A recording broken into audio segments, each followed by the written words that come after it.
మహాత్మా గాంధీ కలలు కన్న గ్రామ స్వరాజ్యాన్ని స్ఫూర్తిగా తీసుకుని ఆంధ్రప్రదేశ్ రాష్ట్ర ముఖ్యమంత్రి నారా చంద్రబాబు నాయుడు, ఉప ముఖ్యమంత్రి కొణిదెల పవన్ కళ్యాణ్ పరిపాలన సాగిస్తున్నారని తెలుగుదేశం పార్టీ రాష్ట్ర అధికార ప్రతినిధి పిఠాపురం మాజీ ఎమ్మెల్యే వర్మ కొనియాడారు.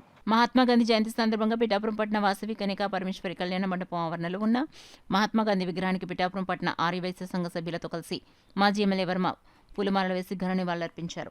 ఈ సందర్భంగా మాజీ ఎమ్మెల్యే వర్మ మీడియాతో మాట్లాడారు.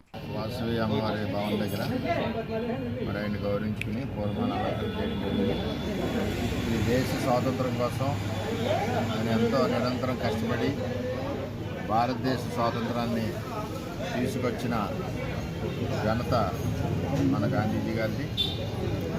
గ్రామాలు అభివృద్ధి చెందాలి, పల్లెటూరులో అభివృద్ధి చెందాలని ఆయన యొక్క ఆశయం ఏదైతే ఉందో ఆ ఆశయం ప్రకారం ఈరోజు కూటమి ప్రభుత్వం ముందుకెళ్తూ ఉంది. ప్రతి గ్రామాల్లోనే అభివృద్ధి పదంలో చేయాలని ఒక ఆలోచనతో కూటమి ప్రభుత్వం చంద్రబాబు నాయుడు గారు ముఖ్యమంత్రి, అలాగే ఉప ముఖ్యమంత్రి పవన్ కళ్యాణ్ గారు అందరం కలిసికట్టుగా గ్రామాల అభివృద్ధికి పనిచేస్తూ ఉన్నాం.